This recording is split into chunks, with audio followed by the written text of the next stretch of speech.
Hello, everyone, and welcome to episode 16 of the Girly Nerd Podcast. I am your host, Mary Ann, otherwise known as the Girly Nerd, and this is the podcast where we talk about all things pop culture, movies, TV, theme parks, which I will get to sometime this year, all the fun things. Today, my special guest is Jay Sherer. He is a writer and director, and his YouTube channel is called How Stories Work with Jay Sherer. Thank you for agreeing to be my guest. I'm very excited. Today we are doing a post-season 5 discussion of Stranger Things.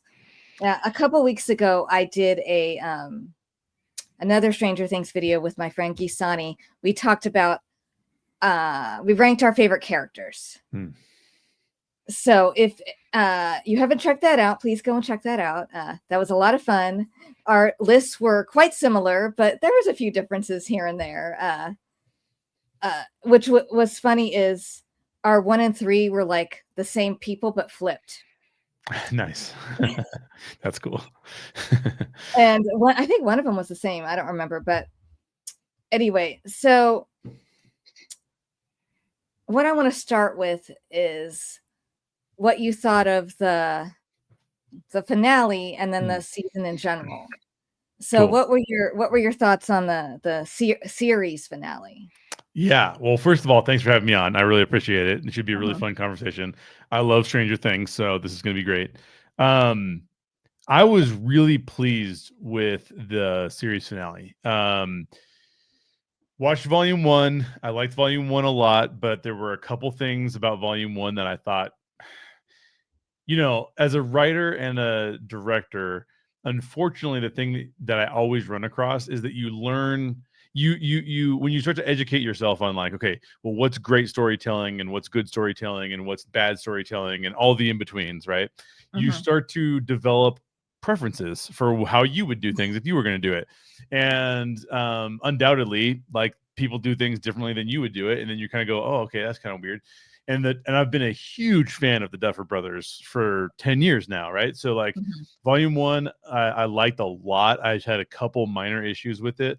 Volume 2, I think Volume 2, my opinion on Volume 2 is that it's great.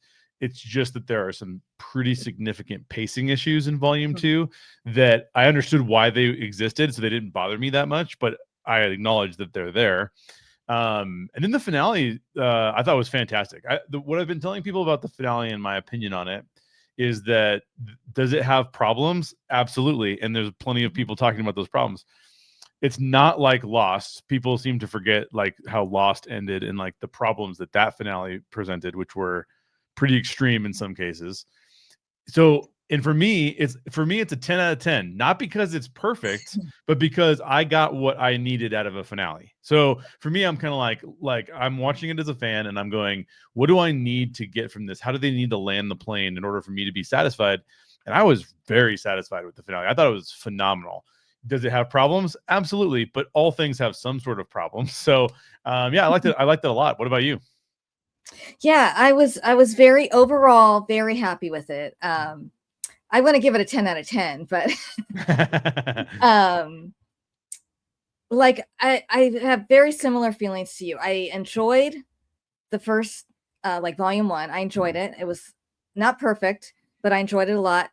Volume 2 was good, but I'm watching it, I'm like, something just feels off. And I couldn't figure out what it was. I think it had to do probably with the pacing, like you said. And then I thought 11 and Hopper seemed to, there wasn't enough of them in Volume 2. Yeah. But then the finale remedied that for sure. Thank goodness, because if that wasn't the case, I don't think I would have liked the finale at all. Oh, 100%. Yeah, totally agree. There was minor issues. We'll get into it in a second. Overall, I was very, very happy. If something, well, I mean, I'm a soft touch, so it doesn't take much. But if something can like really touch me emotionally and really make me cry, they're doing a good job. And I was crying a lot in the finale. Exactly. Yeah. Now I'm someone who loved the finale of Lost. Oh, okay. So I liked that actually better than the finale of Stranger Things. Okay. Fair enough. But it has to do with like character and plot are the most important thing for me. Mm-hmm. So do I feel like emotionally satisfied with the character and plot sort of thing? And with Lost, the characters made the show for me. So like any like nagging like plot thing, I didn't really care about. With Stranger Things, unfortunately, a couple of the plot things were nagging at me a little bit. Got it. Yeah. Which made it like not perfect. Yeah. I was still very happy with it. And I don't really understand the negativity. I think people are being maybe too critical of it 100%. With the season in general, and then the finale, and then that one episode which has a horrible rating. I'm like, what are you watching? This isn't that bad. I know. I mean, it's worse than the season 2 episode, which is so strange and out of place. Super. Yeah, totally. I feel like it's probably a case of like review bombing or something like that from. Yeah, and I think too, like we live in an era where like there's two things that happen, and I say this as somebody who makes movies, right? So like this is like something that I have to worry about. Two things happen. One is that we all come up with a bunch of theories about how we want it to end, and when it doesn't end the way we want it to, we're like disappointed. Two, we hear hundreds of more opinions, if not thousands, than we ever would have heard when I was a kid, right? Like when I was a kid, I heard like maybe my friend's opinions, so like maybe 5 opinions, maybe 7 opinions. I was a Siskel and Ebert fan, so I would watch Siskel and Ebert. But these days it's like, no, I'm hearing hundreds of opinions. Yeah. And unfortunately what that does is it takes, if there are some strong voices in that, it sort of takes over other people's thinking, and you start to concentrate on the negative as opposed to concentrating on the positive of what you liked. And I think that's really hard for shows to overcome. I mean, there are some bad endings, right? Like How I Met Your Mother, I thought was one of the worst endings in history. Awful. Yeah, it's just really terrible. And then I also thought that Game of Thrones ended very, very poorly. Unique situation there because they had gotten ahead of the books, so it makes sense that the ending didn't really work out very well. But Stranger Things is nowhere near either of those, right? It's much closer to Lost, whereas and my take on, so for me personally, I didn't hate the Lost ending like some people did, but I was pretty disappointed because of the plot things that they that they left out. But I think you're 100% right in saying that they closed the character arcs. With Stranger Things, I thought they closed a majority of both character arcs and plot. It just missed they just missed some of them, and it just depends on how irritated you are with those misses. But I will tell you, as a creator, you all, I said this to my friends the other day. When you're landing the plane and you have to start to focus, some things you have to throw off the plane in order to land it well. And that just is what happens. It's almost impossible for it to be the exact thing that you wanted, that, you know, the fans wanted it to be in all cases. Just things like, you know, I don't know how you feel about this, but, you know, there's a bunch of people saying that they really wanted Byler to happen, Will and Mike to get together. And I'm like, they literally never foreshadowed that in the history of the show. So if you were expecting that to happen and you're disappointed, you weren't paying attention. Like, I'm sorry. Like, I don't know what to tell you. So I think that there's like lots of different opinions that honestly, some of them don't even make sense. You know what I mean? Like, it is what it is. Yeah. Well, that would have come out of nowhere, left field. I mean, and it's funny. Yeah. I didn't even know that was a thing that people wanted until like 6 months ago. Yeah. I'm like, what is this?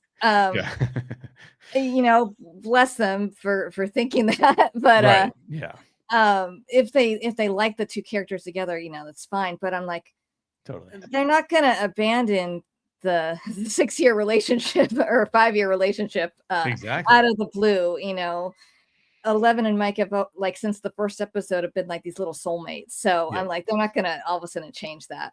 Yeah. But well, first I want to start off with the positives. Yeah, let's do it. So as far as like the overall season and the finale, what were some of your favorite moments? I think we got a lot of really great character moments. So some of my favorite moments in volume 2, when Will takes over Vecna, when Holly and Max are trying to escape. Yeah. That's a phenomenal moment. In fact, I encourage everybody to watch the behind the scenes of how that was shot, because the complexities of how that was shot, I think maybe people don't realize. And it was awesome. I love that moment. I love a lot of the character moments that we got throughout the season. So for example, let me think of some. I mean, it's there's so much that happened in this last season that it's kind of hard to parse them all, and remember exactly what all was happening. I love every single moment. The best character arcs, I think, in the show were Max and Lucas and their relationship. So I love them reconnecting when he carries her out of the hospital and carries her into the basement, and then she's able to escape. I thought that was an amazing moment.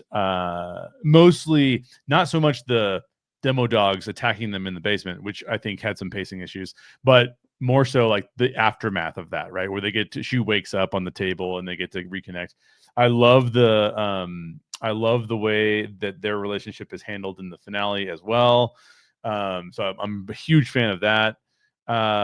I think Jonathan and Nancy was handled well, but there are significant pacing issues there. It's a very, very long scene. I think it's a little bit too long for what's going on around them. I loved let me think about this for a minute. There's so many things that I love that I have to go back to. I thought that the Steve and Dustin stuff was also phenomenal. There's very little pacing issues with the Steve and Dustin stuff. I think one thing that's very difficult, and people pick up on this pretty easily, they just don't know how to talk about it, is that when I say a pacing issue, what am I saying? Well, if you know that there is imminent danger, then you would expect the characters to think, oh, I'm in imminent danger, I better hurry up right now. And sometimes the creators of the show were saying, well, no, let's pause on this moment, because the characters need dialogue to express what they're feeling, and there's some character development that needs to happen here. And so as a creator, you're constantly fighting character development versus pacing. Like the plot has to advance, and we have stopped in the middle of something to create character moments. And I think that sometimes that's handled really well. I think it was handled really well with Steve and Dustin. You know, they even get into a fight at one point in time, but there's nothing else going on and that's causing them immediate danger. So that worked out just fine. Whereas when Steve goes to put the ladder across the chasm and Dustin's like, don't do that. You can't do that because I might lose you too. Like, that's perfect. Like, he's trying to get to them. It doesn't take a lot of time. They have a little moment there and then we move on. As opposed to the worst pacing probably was, it's still a cool moment, but when Holly and Max are talking and both their portals are open and you're like, Max, you've already missed your portal once, like don't miss it again, right? Like, that's a pacing issue because we know that Max. So how do you solve some of those pacing issues? Well, you make it apparent to the audience that like Max is like, hey, I got to get out of here, Holly. Like she keeps looking back at the portal and being like, Holly, you need to have confidence in yourself because I got to get out of this portal. And I think they missed on some of those areas, but I mean, I think a lot of the character moments were awesome. In the finale, I thought that the final scenes for both the older kids and the younger kids were absolutely phenomenal. They made me feel really nostalgic for the show. That you know, part of the reason why I'm actually not a soft touch. I'm like very difficult to make cry, but I was crying too, and some of it is because I'm going to miss this show so much, right? Like, I've had 10 years of watching the show, and my wife and I watch it over and over and over again. Like, we don't just watch it one time. Like, we'll sit back. We've watched it probably all the way through. Well, besides season 5, I've watched the show through like 3 or 4 times, maybe 5 times. And I've watched volume 1 and volume 2. Volume 1, I think I watched 3 times before volume 2 came out. Right. So like, I'm very invested in these characters. And so not getting to watch them and watch them develop is a huge bummer. But yeah, I mean, what are some of your favorite moments? 'Cause I'm sure I'm forgetting some. I definitely agree with the moment with Will taking control of Vecna. The first moment where he did that was great, but the second one was even better because I mean, he's like speaking through him and I'm like, and Max was almost, you know, strangled and stuff. I love all the Steve and Dustin stuff. They're one of my favorite relationships on the show. Especially liked their moment was it in the finale or no, it wasn't the finale. It was the episode before where they were like apologizing to each other. And it's like, I missed my best friend. And that was really sweet and great acting on the moment where the ladder almost falls. Great acting from Gayton. He's a talented kid. I see what you're saying about the pacing with the scene with Holly and Max. And the first time I watched it, so I watched, I've only watched the finale once, but I watched all the episodes twice. Cool. The first time I watched it, I thought exactly like you. I'm like, what are you doing? Run. Right. But then the second time around, I felt a little differently because I'm like, they feel safe because of the way they went, because they went through the cave. They're like, okay, he's not going to get to us. And she needed to give Holly that confidence. So it is a long scene, but I really liked it because I wasn't expecting for Holly to be such a big character, and I wasn't expecting to like her as much as I do, but I ended up really loving her. She's awesome. And she got a great arc with learning to find her courage. And I loved in that moment in the finale where she finally fought back and that she became like her brother, where she's like, eyes on me. First Mike does it and then she does it too. And then, correct me if I'm wrong, I feel like that's something he learned from the people that were protecting them in Volume 4 when there was that big shootout. I feel like the guy did that. Oh, yeah, he might have done that. That's a really good pickup. I don't remember, but I feel like if he didn't, it's very similar to what he did with the kids. Which is, by the way, an amazing scene in season 4, because that's a whole oneer where they go through that whole that's an amazing scene. I love that scene. And the scene in season 5 I think is a one shot too, where they're leading them to the military base. Correct. It is. So that's a great parallel there. I loved the stuff with Lucas and Max. I love their relationship. When I thought it was a bit of I'm like, oh, you're gonna end the episode before she wakes up. That's not fair. But thankfully, you could just watch it. That was so sweet. I was crying. I loved how they used the same song. I don't know what the song. I don't know what the song is, but I recognize that it was the same song. I loved all the stuff with Hopper and 11. Yeah. No, that is my favorite dynamic on the show. Cool. They're my favorite characters. It's my favorite dynamic. So I loved all their scenes. They really tugged at my heart, very much so. I love the scene in, I believe it's the Sorcerer, where you think he's gonna sacrifice himself and she's, debilitated because of the kryptonite thing. So she can't really fight back. And he's just saying how proud he is of her. And he turns around and he says, I love you, Jane. I'm like, stop it. Don't do this to me. Because I'm like, you never know with shows anymore. I'm like, thank God he didn't like that. But I'm like, this is only episode 4. I don't think they're going to kill Hopper in episode 4. So. Right. So I was a little, wasn't completely panicked, but I loved that moment. And then all the moments in the finale with them. And when, for one thing, when he, for a second, thought he shot her. For a second, I was confused. I'm like, wait a minute. And then I'm like, oh, no, that's just in his mind. That's just Vecna. Yeah. That was crazy. That was a cool moment, too. And shot really well. When you can see Vecna walking behind him in the smoke, you're like, oh, that's such a good shot. Amazing shot there.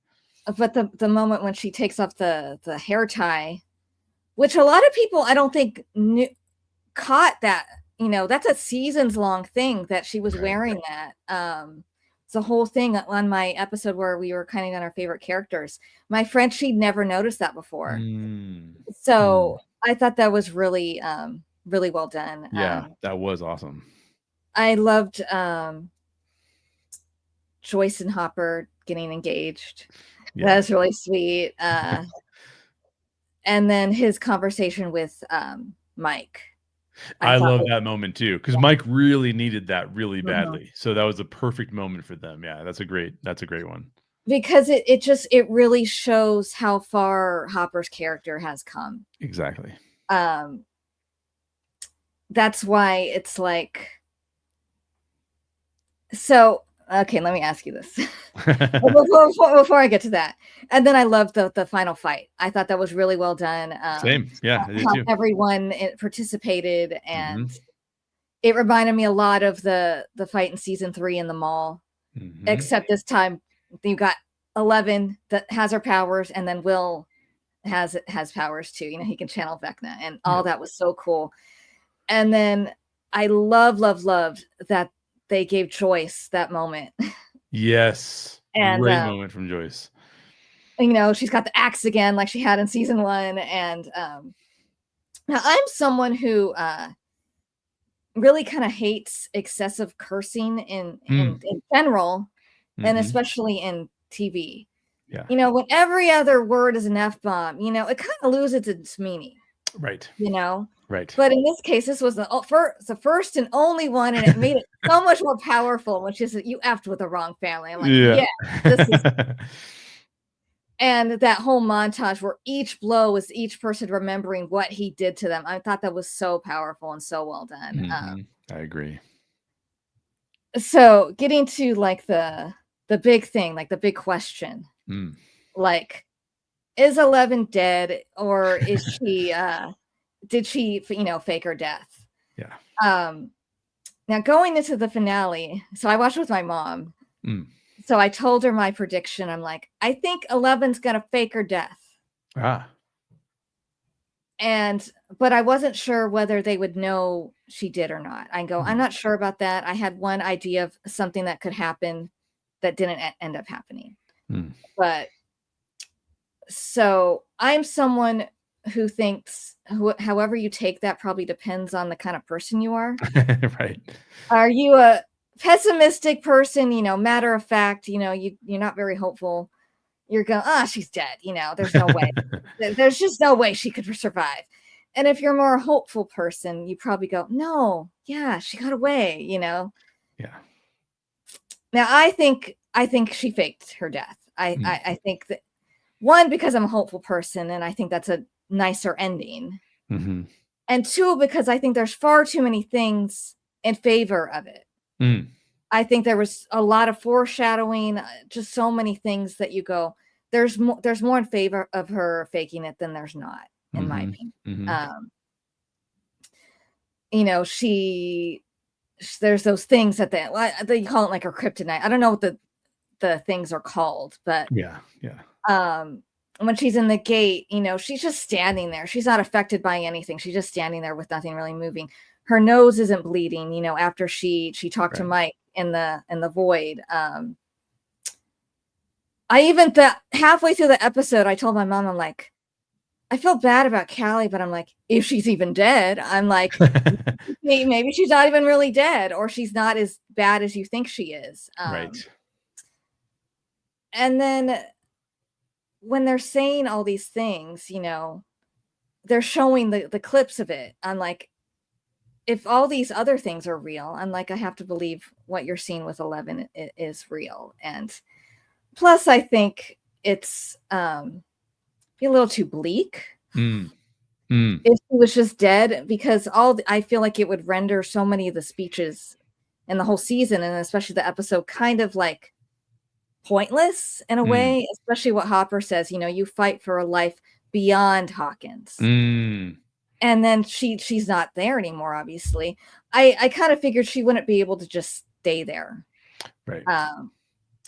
But I do think it's a little too sad to think about her never seeing anyone again. Mm. I don't care what anyone says. I like to believe that, you know, in a few years or something, when they don't care about it, that, you know, the dust settles, she finds a way to like contact them, or Mike goes and finds her, or Hopper finds her or something. So what do you think about the whole, it's like you could take it two ways, but Yeah. I tend to agree with you. I tend to agree. So do I believe? I believe. yeah, I I think believe. that there's the only piece of evidence. My wife talked about this, although I think she believes too.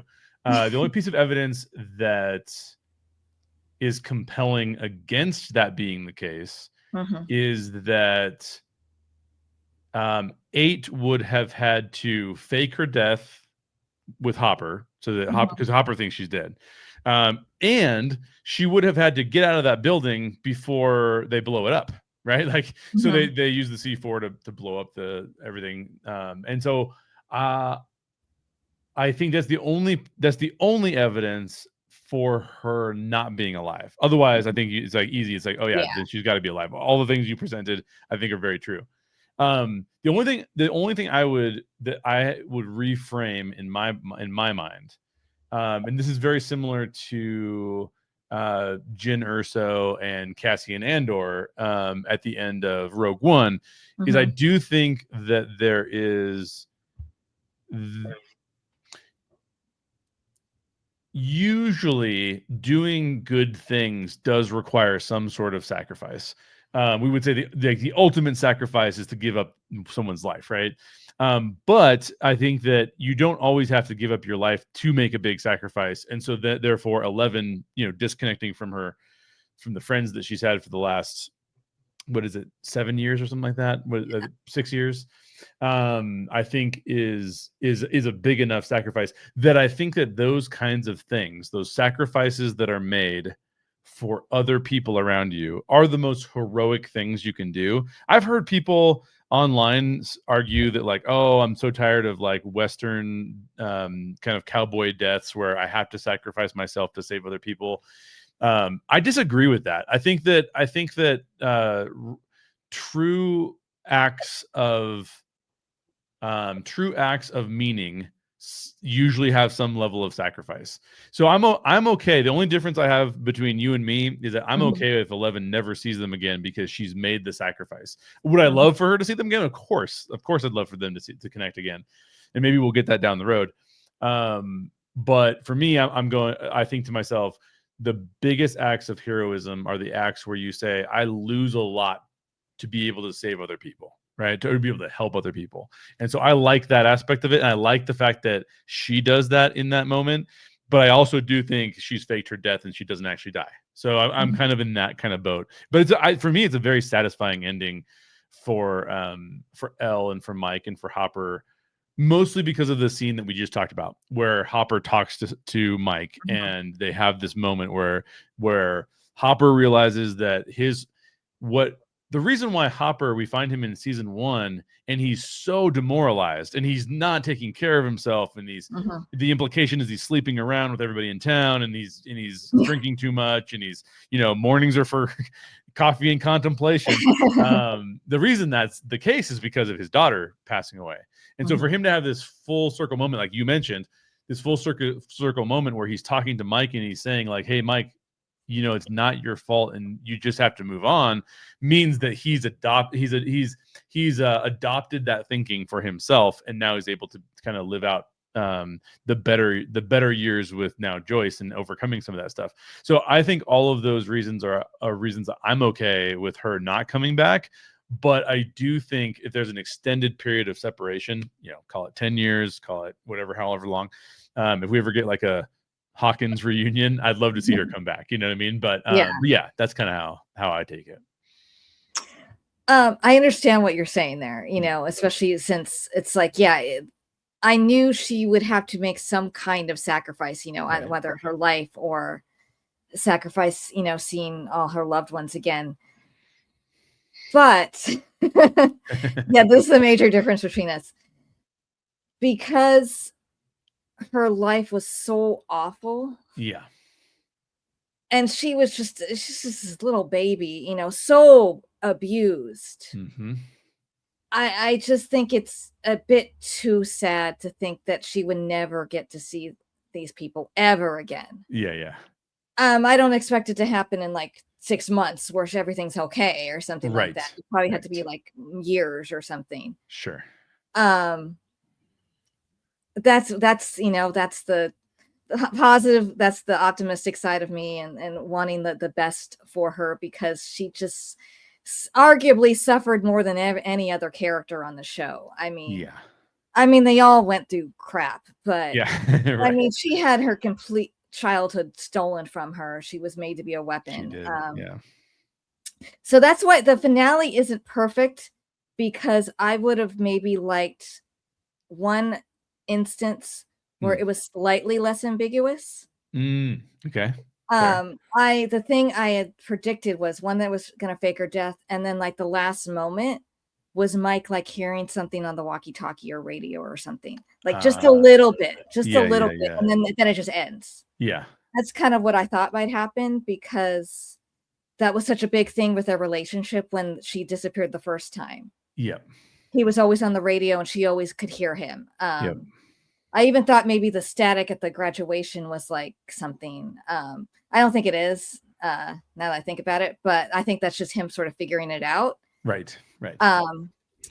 So that's why that's just that one little thing. Yeah. Or even, if they were gonna indicate it and make it a little bit more, like confirm the theory a little bit more, I think it could have been cool too if Hop was like leaving Eggos out for her and the Eggos were gone or something like that. You know what I mean? Like to go back to season 1 and get that kind of season 1, season 2, get that feel again.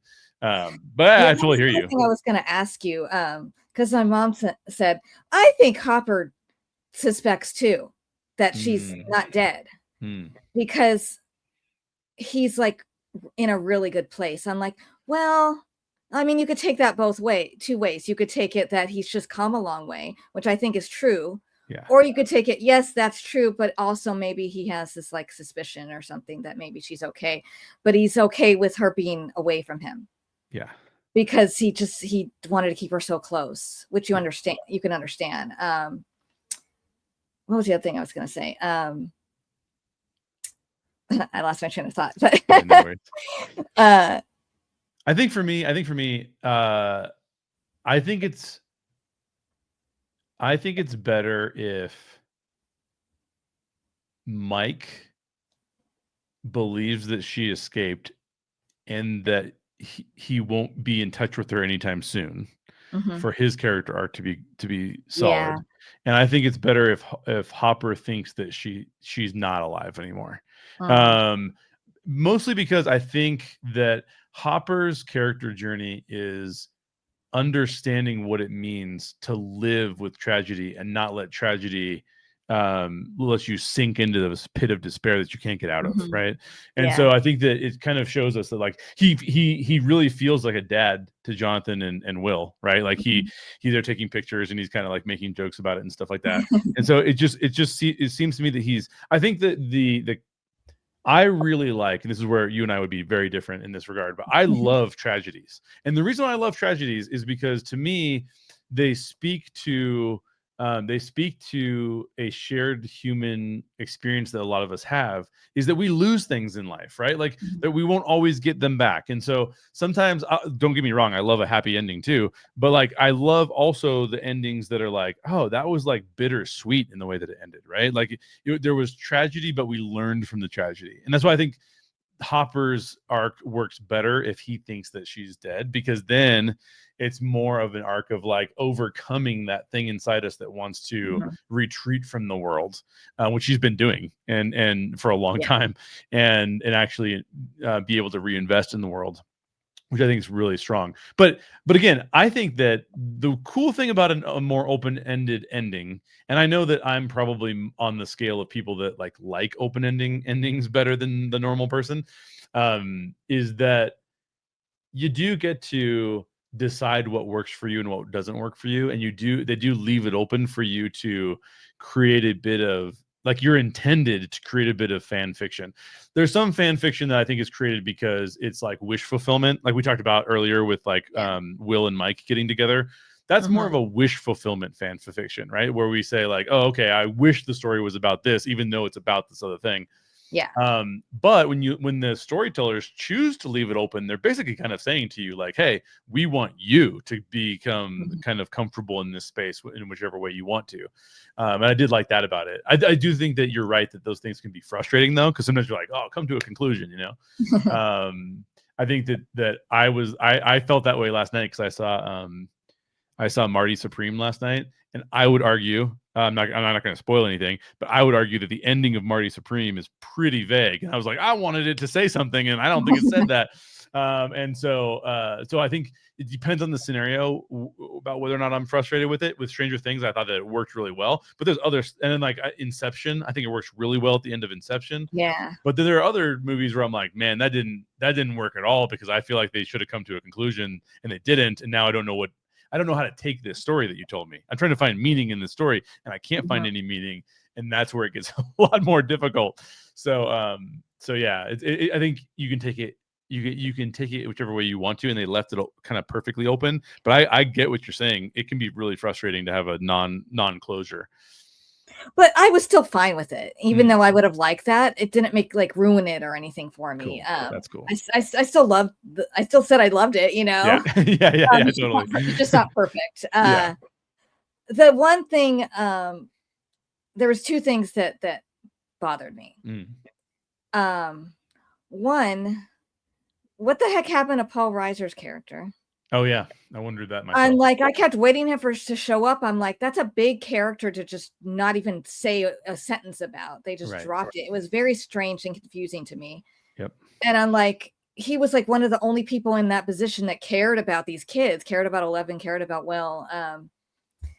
And then two, like Linda Hamilton's character was weird because I feel like nothing really came from her. I mean, I was expecting her to be like related to Dr. Brenner or something like that. And and I feel like have you seen anything that the Duffer Brothers had said, like in like articles? I saw a few things where they were saying, they had to end this way because of the military, basically. Oh yeah. But that's of their own creation. I mean, they could do whatever the heck they want. Yeah. In the fourth season, it's just them thinking that 11's doing all the stuff Vecna is doing. That's why they're after her. Right. And when you're starting this season, you still think that's what's going on, but then you find out that's not at all what it is. Right. It's that she wants to make all these new, superhuman kids. It isn't it that they think she's doing everything bad. So I'm like, that's a new creation that you created for this season. So you could have not put that in there and made her being different. So that's a little frustrating. I'm like, we had to do this only because you added that. 100%. Yeah, totally. Yeah. And so that was a little, I'm like, oh, come on, sort of thing. But it is a little weird that they never said like who she is or, why she's doing this. It's like, what do they just like want to fight the Cold War? I mean, why do they need all these superhuman children? They didn't really say, but other than that, those are like, little things, the characters and how they end means more to me. So I was very happy. I love they made Steve a baseball coach. That was perfect. Great. I know, that was awesome. That was awesome. I love that great. And Derek's the catcher. That was great. That was great. His character was so funny to me because at first you're like, God, this stupid bratty kid, and then at the end I'm like, I love him. So I know he's awesome. He just needed like positive reinforcement. Yeah. That's all this kid needed. 100%. So it's almost like what Billy probably was like when he was younger, and he just needed someone to love him, sort of thing. That's a really good point. Yeah. I hadn't thought of that. Yeah, I think so. My problems are, I had two like bigger problems, and then I have other things that I think are like, they don't bother me. They don't. None of them. I mean, I said it's a 10 out of 10, right? Like, so for me, these things are not bothering me to the point where I'm like disliking the show. It's actually. I don't remember if you had this as a question for me or not, but it's actually my favorite show of all time. So I'm walking into this as a person who's watched a lot of TV over the course of their life and watched all the greatest TV. I mean, I love Breaking Bad, love Better Call Saul, but love The Wire, love the Daredevil Netflix. I mean, all of the really good TV. We've gotten so much good TV. I love Fallout. I love The Gentleman on Netflix. I mean, there's really, really good TV out there. But this is my favorite show of all time. But that doesn't mean there aren't problems with it, right? Like we even the things we love have problems. And so here's the ones I had. There's a rule in storytelling. This rule's been around for a really long period of time. I can't remember who came up with it. I want to say it's called Chekhov's gun, I believe, but I could have that wrong. Where you can't show a gun early in your movie and then never address the fact that there's a gun. Because and people, why would people do that? Well, why would you show a gun that you're not going to come up with later? Well, you do that to increase the tension, right? Oh, this character has a gun, crazy, and then the gun never matters, right? In other words, if you show a gun, the gun has to go off at some point in time. That's just kind of the rule. And I felt that way pretty strongly about the flyer that Joyce was handing out that Max picked up, because my expectation was then I can't watch the play, right? Like it's in New York. I mean, I can go buy a plane ticket and go, but that's crazy. Like I'm not going to do that. Who's going to do that? Yeah, who's going to do that? And it's not like it's not like the MCU, which also irritates me with how it throws out like other things. Like you have to watch these 5 other things to understand this thing. It's not that bad. But it's worse because at least with the MCU, I can go watch the other things. They're all on Disney Plus at some point, right? This is, I'm like, I literally can't watch it. I have to wait for it to come to my city, or like, when I'm in another city or something. So that irritated me quite a bit, because I feel like it was like Chekhov's gun. It was like you showed me the gun, but then you did nothing with it. And they didn't only show us the gun; they also said there were Back to the Future references, there were time travel references, and what happens in Back to the Future? They travel from the 1980s to the 1950s. So I'm expecting that this is going to matter, right? Like, and so I think that was an expectation that they set that bothered me. The other thing, a lot of people are upset about their not being any Demogorgons. That didn't really bother me. I can understand why people are upset about it, but to me, it didn't really matter. But what did kind of bother me a little bit was I thought that there was a lot of inconsistency with when the kids and Will were part of the hive mind and when they were not part of the hive mind. Because when they're fighting Vecna inside the mind flayer, it doesn't appear to me that Will is getting all that hurt. He's also he controls Vecna when Vecna goes to reach out to Elle.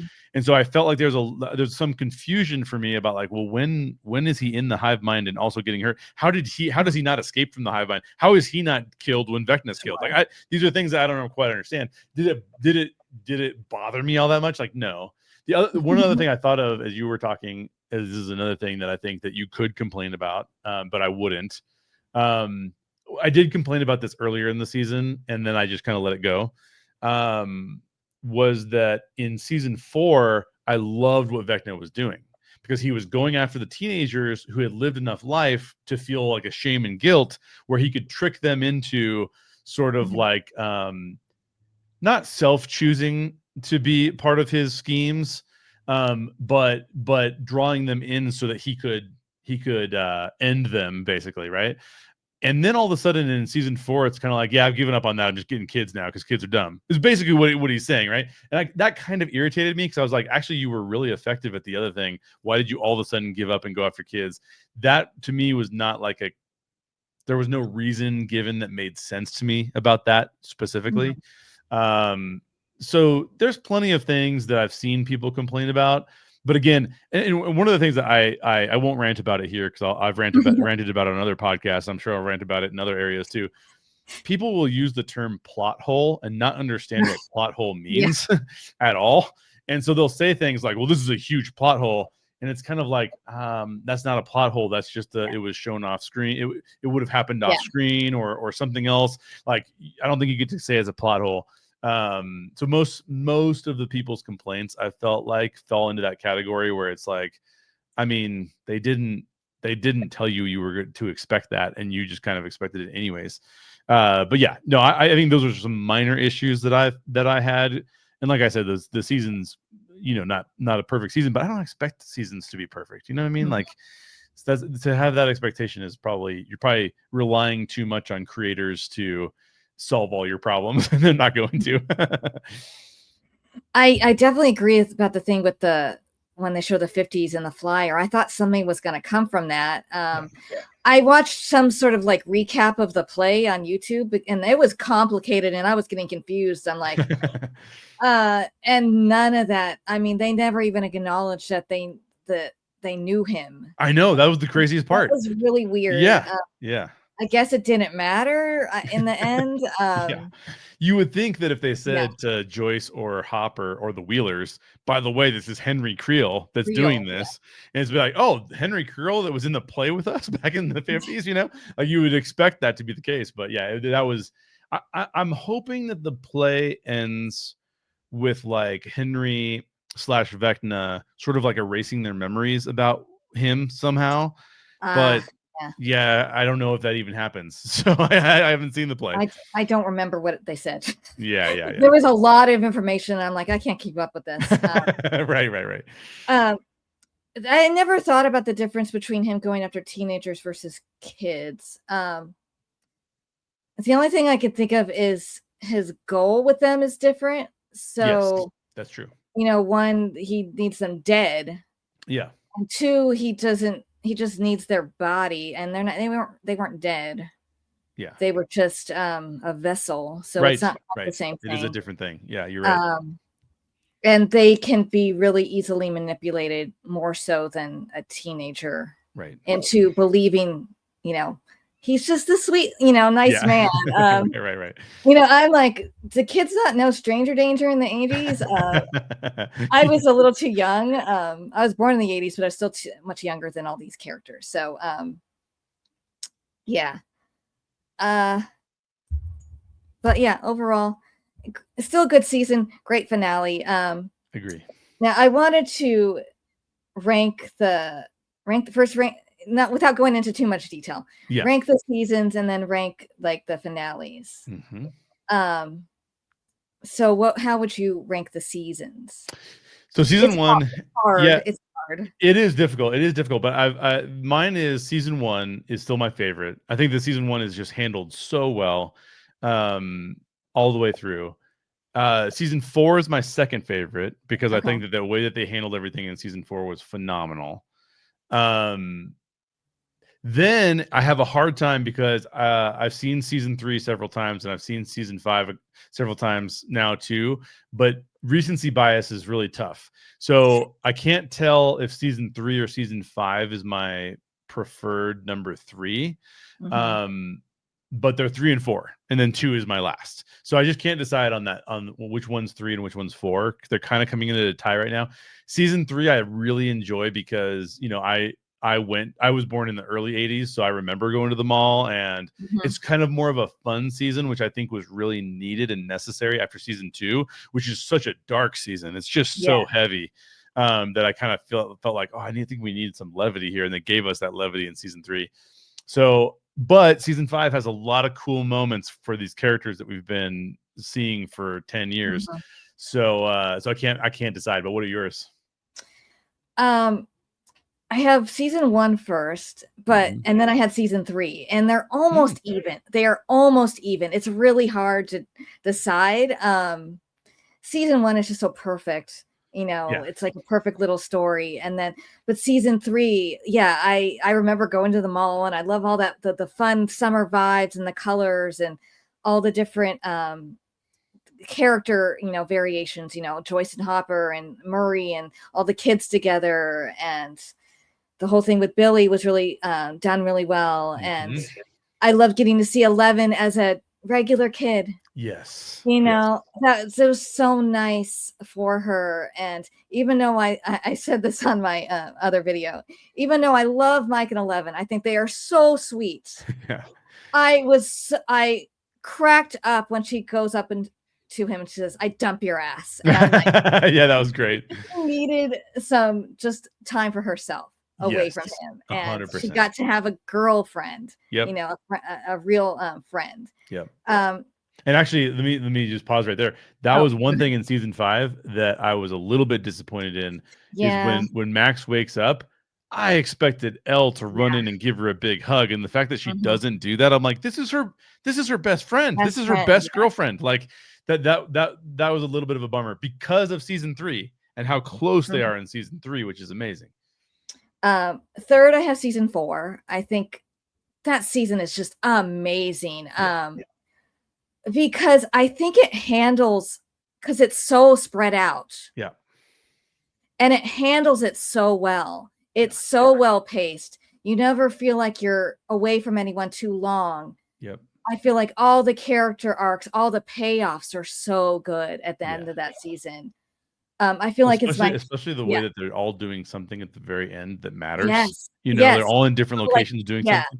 Yeah. Simultaneously all together, and it's so well done. And I wasn't familiar with that Kate Bush song. Oh yeah, me either. But the use of it is just phenomenal. I mean, like that season has the best season music usage. Is season 4, and it has my favorite episode, because Dear Billy is my favorite episode of all. Yeah, that's so good. That's so good. I don't know what my favorite episode is. That's hard. Yeah, I know. It's tough. And then I go back and forth between 2 and 5. Like, what's last? I almost want to put 5 last, which I hate to say because it was really good. Yeah. And I've only seen it, one time. I've only seen the finale once, so I think I still will probably put it last, as much as I loved it. And even though season 2 has that weird episode, yeah, so out of place, right? I feel like minus that, there weren't really any issues I had. No like pacing issues, no character issues, nothing that felt like unresolved. Right. And I love the ending. I think the end of that season is so sweet, and if they get to, there's like a happy ending, sort of thing. Nothing sad. Totally. It's hard though. I still love every season. It's not my all-time favorite show, but it's up there. It's high up there. All those shows you were mentioning, I haven't seen any of them. So this is kind of different as far as my taste, I would say. I don't like a lot of really dark stuff. I like fantasy stuff. What are some of give me some of your other favorite shows? Let me see what you really like. They're all over the place. No, I did. Now, just so you know, I did leave out all the comedies. I do separate comedy from like drama, because these are such different mediums. I love Curb Your Enthusiasm. I love Friends. I love Seinfeld. I love all that stuff. But I almost have to separate those from like, what are the dramas that I like, because they're just so different. Well, my all-time favorite show, I always say, is I Love Lucy. I'm very old school. Yeah. But that is a good point to like separate them. So if like it was my favorite comedies ever, it'd be Lucy, Friends, The Office, Parks and Recreation, The Dick Van Dyke Show. I love old sitcoms. Yeah. Those are great. Get Smart, Bewitched, all those shows. But like dramas, I loved Once Upon a Time. That was a big show for me. Yeah. My wife loved that show. Because I'm a Disney fan and fairy tale fan. So it was like the perfect show for me. Totally. I love like procedural shows. So I love The Mentalist. Sure. Which is pretty dark, Yeah, right. I loved Castle. I have a lot of friends. I love Downton Abbey. That's I liked Gilmore Girls, which is like an amalgam of comedy and drama. So Stranger Things is like the most like probably fantasy show I like. I love fantasy movies. Okay. I mean, I like all the like the MCU shows that are fun, but they're almost like mini movies. Yeah, totally. But Stranger Things, it wasn't like on my radar, but then everyone was talking about it like at Comic-Con. Yeah. And then I'm like, what's the show? I'm like, oh, Winona Ryder. I like her. Matthew Modine. I like him. Let's watch this. And I was surprised how much I liked it, honestly. And but it's not too dark. It doesn't go too far with anything. Exactly. So that's why I probably liked it. And it was like, it's like Supernatural Goonies, sort of. Yeah, exactly. And Goonies is like one of my all-time favorite movies.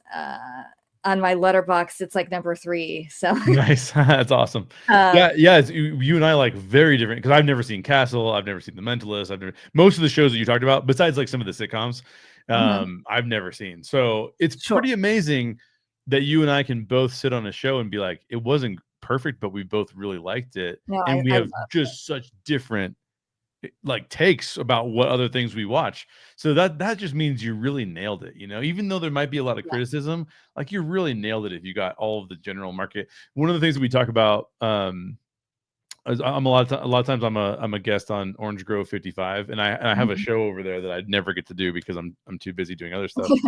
But But one of the things that I talk about a lot over there is Disney used to be all about 4-quadrant storytelling, and the 4 quadrants are the different marketplaces that watch movies and the different kind of movies that they watch.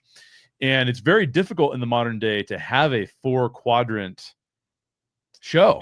A 4-quadrant show is really difficult to get nowadays because your algorithm is going to give you what you want, and my algorithm is going to give me what I want. And so we don't need to live in this general 4-quadrant area. We can go off into our own quadrant and get all the things that we want. There's so much content out there that it's easier to find. So the fact that this made it into 4, maybe almost 4-quadrant is what I would say, almost 4-quadrant storytelling, is really remarkable too, and speaks to the skill of the Duffer Brothers to kind of get all of that together. I think it's because of the characters. Yeah. I think if you have a great story, but you don't have great characters that people love and care about, it's not going to have widespread appeal. 100%. That's why I love the show. I mean, I think all the stuff is cool. You know, the concept of the show is cool. But if I didn't deeply love these characters, I wouldn't love the show as much as I do. It's why I also loved Lost. Lost was like, it's so cool, all this stuff, all this concept. But at the end of the day, it's like I care about these characters so much. Yeah. So that's what makes the show. It's like the perfect like combo of the two things. I think. It's also what sells merch, and Disney has learned that lesson really well, right? Yep. Like characters sell merch, so as soon as Grogu comes out, people start buying stuff, right? Like so it's 100% characters. People fall in love with characters for sure. I mean, I just bought a Hopper Funko Pop. Nice. I've wanted that for a long time, and I finally found it. I've got one right up here. You can barely see him.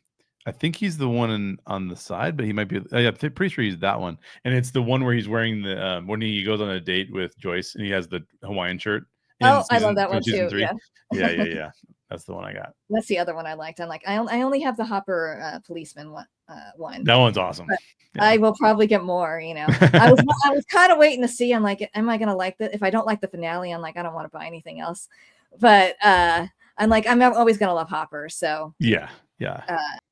Okay, so those are our season rankings. If you were ranking the finales, how would they go? So mine are different than my season rankings. Yeah, they are different for sure. You go first. Let me think about it for a second. I want to finalize mine. So you go first. Okay. My favorite finale is season 4.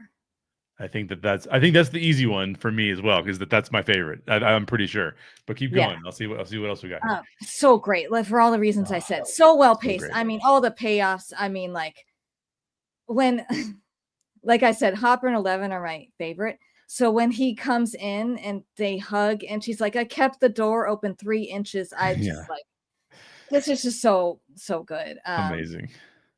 Then season 3. I love great ending. Yeah. The whole battle and so well done. And then I know maybe this is controversial. I thought that it was adorable when Dustin and Susie started singing the Never-Ending Story. That is great. Yeah, I think it was so cute. Then, believe it or not, season 2. I love the season 2 finale. Is the season 2? Remind me of the difference between season 1 and season 2. Season 2 is the snowball, right? Yes. Yeah. Yes. Okay. And season 1 is Elle disappears, and we're not even sure where she went. Right. That's the difference between the two. Okay. Perfect. Yeah. Okay. Yeah. Season 2, even though it's like it's low overall the season, I thought the finale was so strong. You know, agree. All the things they had to do. You know, Elle closing the gate with Hopper there, and then getting the mind flayer or whatever it is out of Will and Steve with all the kids, and then it ends with the snowball and Hopper getting to adopt 11, and it's just, besides the last shot, it's just very happy. Yes, and 100%. I love the music choices, with Time After Time and the Sting song. What's it called? I'll Be Watching You, whatever it's called. Yeah. That's right. Yeah. Then I'd say the series finale. Okay. And then season 1. Even though season 1's my favorite season. Yeah. And the finale is great. It is. but because it's like, yeah, 11 disappeared, you don't know what happened. I mean, you have the suspicion, with Hopper leaving at the Agos, and it is a great finale. Yep. Like, these all are so close, but I know. I They're had all to so pick close. last. I think I'd go with season 1. Yeah, I think mine is going to be very similar to yours actually. So I think season 4 is the best. Mhm. There's only one drawback with season 4, and then you don't know that it's a drawback until season 5. And it's not totally their fault, so to speak. I mean, we're coming out of COVID. We had the SAG strike after COVID, but the time delay between season 4 and season 5 is kind of a Yeah. bummer, because I expected the season 5 to start with like, oh, there's all that smoke that's coming out of the Mhm. ground and we're gonna get right into it, but like, no, we covered all that up and it's Yeah. okay. But you don't, but it's still cool. It's still a cool finale until with season 5 how it had to start. So I think season 4 is my favorite.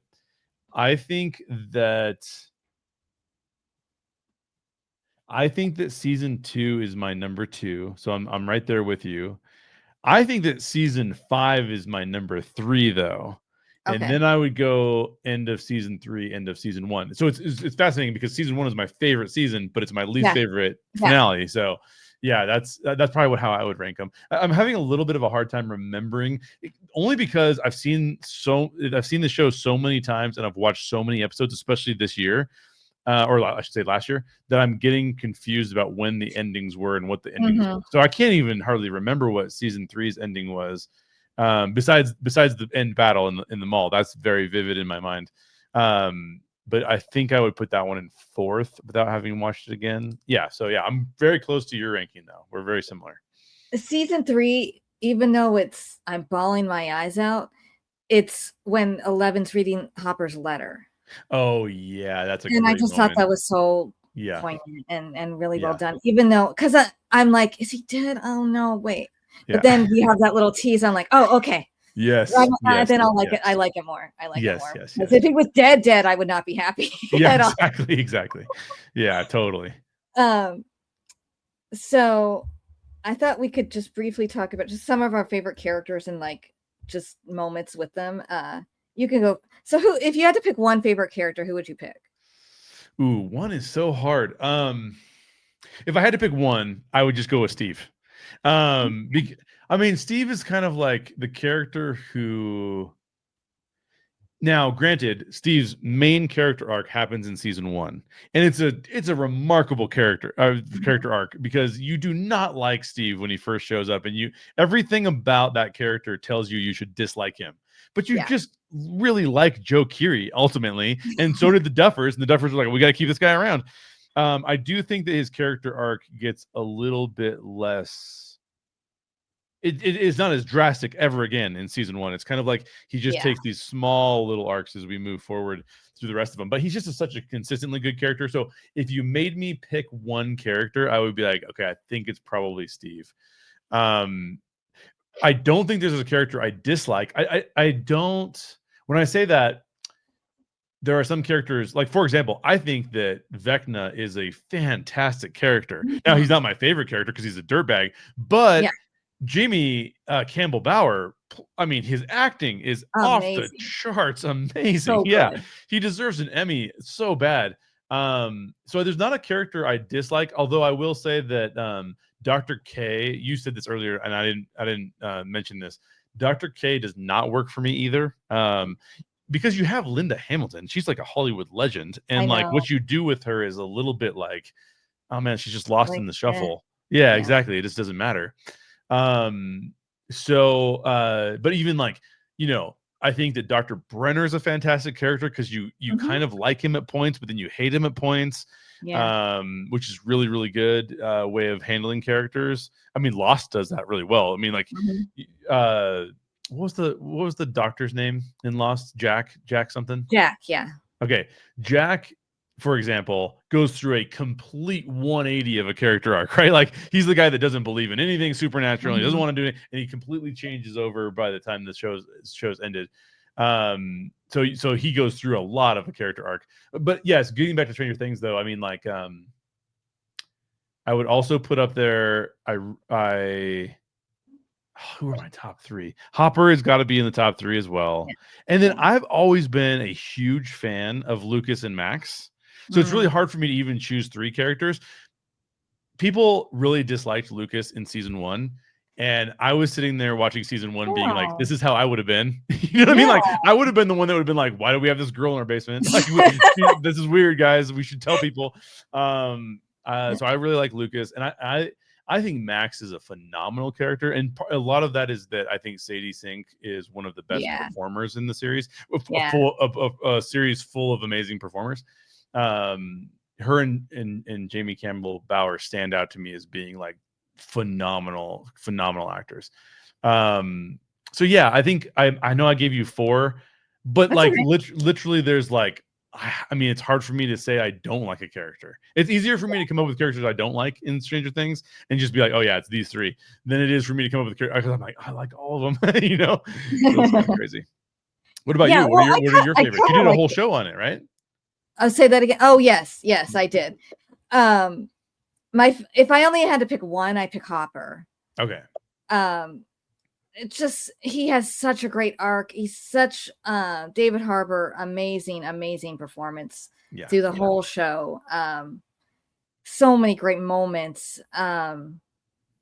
He's my number 1. And then just let me pick up on that for a second because I said this the other day to somebody. I want to see if you agree. I said I've never seen anybody that I've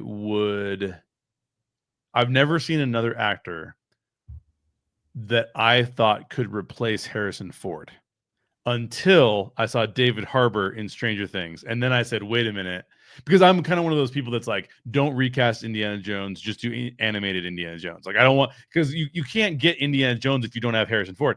But I will say that David Harbour is the one person that I've seen that I went, he understands what it is like to play a Harrison Ford-like character. I don't think most people get that in the modern day, but I think David Harbour kind of gets it. So what do you, I don't know how you feel about that, but I think your choice is amazing. Well, I never thought about that. Yeah, there's a lot of similarities. Yeah, I could see him doing a character, at least even if not Indiana Jones character like that. Totally. You know, all his speeches, all his, you know, his, like I said, his letter is so meaningful and powerful, and he gets all these great moments. I mean, he gets to be heroic, but then he also gets to be funny and broken and sad. All the emotions. He gets all the emotions. Exactly. I really love that part in season 4 finale where he has the sword. Oh, that was awesome. Yeah, that's I love so that too. Great. Yeah, it's like the closest he ever gets to playing D&D. Yeah. And then my second favorite character is 11. Eleven's amazing. She's so great. I feel like she doesn't get that much love, and I don't really understand why. Like in my friend, she was only like an honorable mention. She wasn't in the top 5. Yeah. And here I had her at number 2. I don't know if it's because she doesn't emote a lot. She's very kind of stoic. Yeah. But she does show a great deal of emotion, and honestly, I think it's harder to act that way. Do you know what I mean? Yeah, I agree with you. To convey that much with less. Yes. And I think also Millie and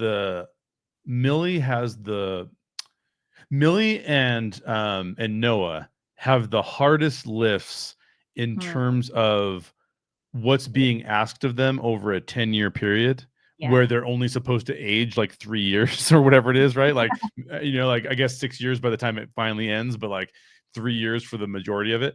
Because I think that Millie as a young girl was like perfect. Like you couldn't cast a better person in that role, right? Like she was just amazing in that role. But then as she ages up, Millie as a human is becoming a lady instead of a girl, right? Like she has a kid now. I mean, like I know. So like the what you're asking her to do is sort of like, can you play this thing that you used to be, right? And I feel like Noah is that way too. Noah feels like he has aged up a lot, and he's being asked to play a lot younger than he really is. And I feel like it's almost, I mean, you have to do it if you're the Duffers, but it's almost unfair to the people. It's kind of like, this I is a know. not fair ask of you. So I think that those two characters, the reason why they don't show up as high in my rankings is just because it kind of feels like those characters are not really, the actor portraying them is not really them anymore.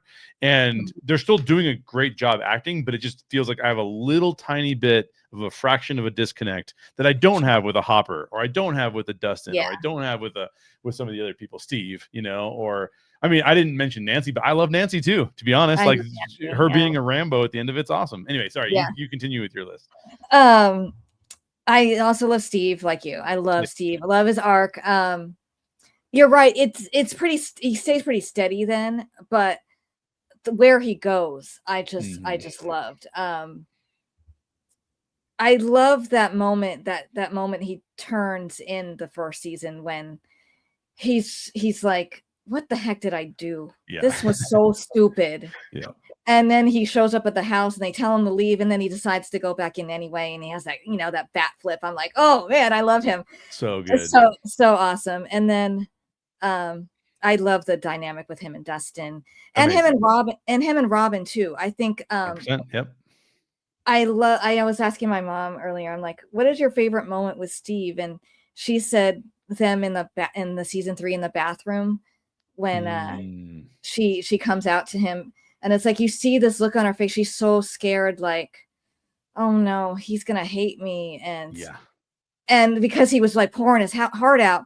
And then he so quickly just goes, okay.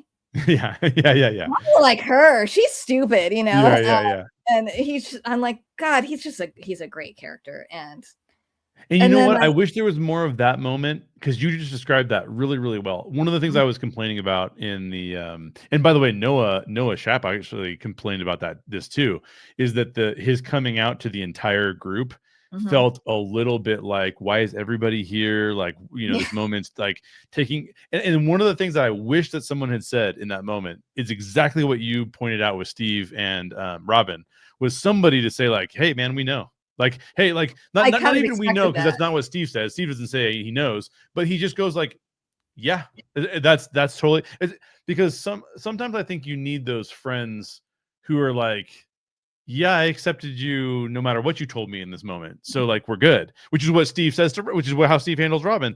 And I don't feel like anybody did that for Will. It's like it felt like somebody should have done that for Will. I mean, but anyway, I digress. You keep going. They did a little bit. I mean, they're getting up and saying, "You're never going to lose us," and hugging him. It doesn't quite hit the same way, probably because it's not as intimate. Yep. But I'd like that scene. But it's a good scene. I just think so here's what happens, especially when I start to think about writing these kinds of scenes. you start to like rewrite them in your brain too many times. Sure. And for me, it was just too many people in the room, which made it harder for us to, like you just said, feel as intimate as Steve and Robin felt. It's just the two of them. They're coming off of this crazy thing that just happened to them.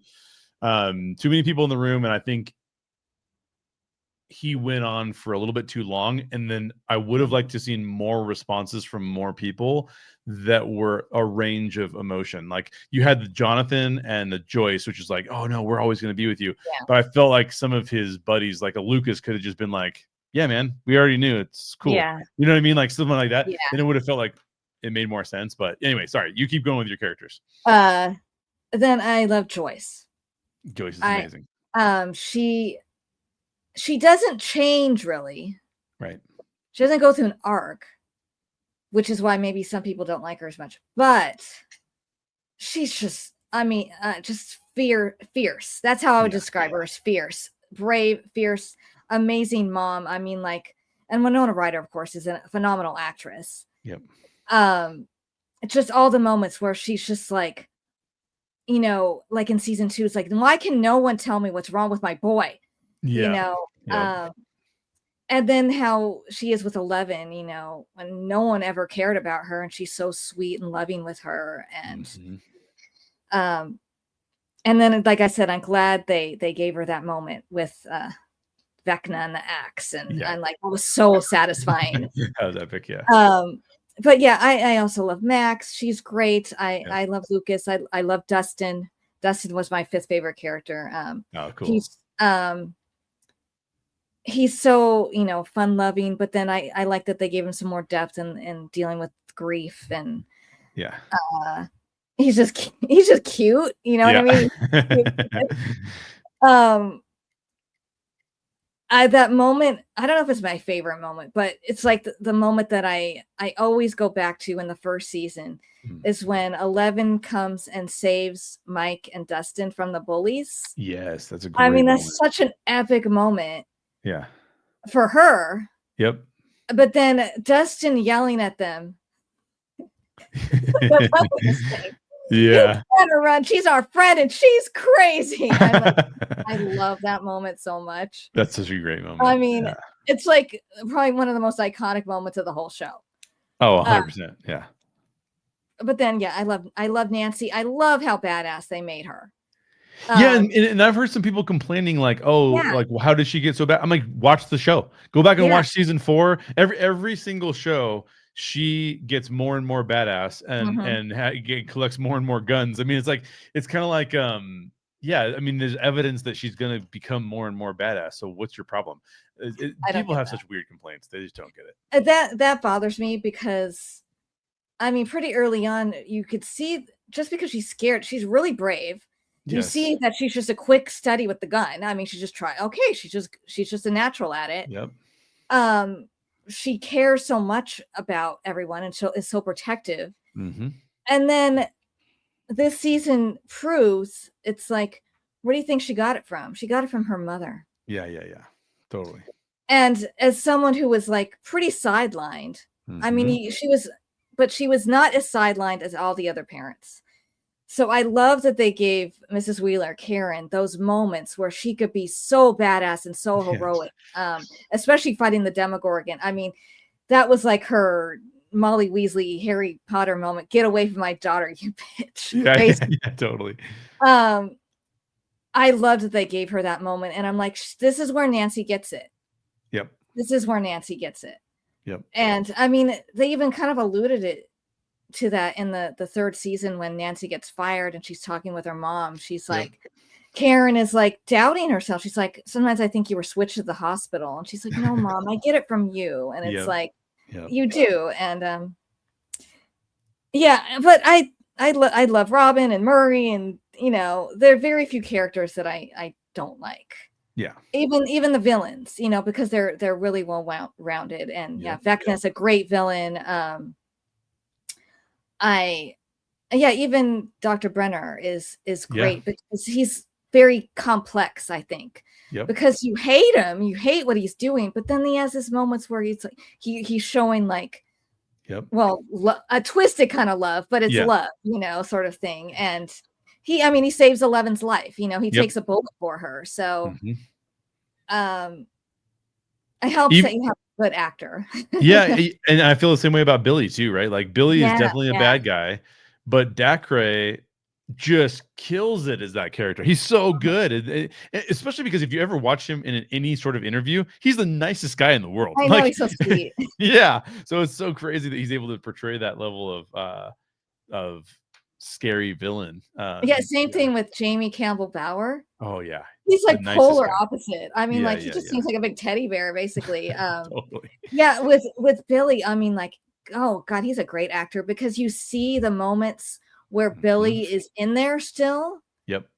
And like when he's crying when the Mind Flayer's talking, and when he was in the sauna, where he's like, Max, I did all these terrible things, and the Mind Flayer is his hand, basically. Yep. His voice is him, but the Mind Flayer was his hand, basically grabbing whatever it was to break out. Yep. But yeah, so before we started, I said I wanted to ask.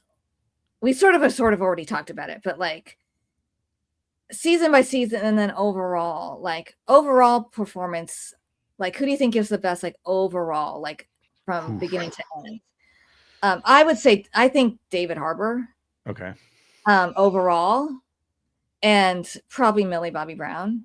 Yep.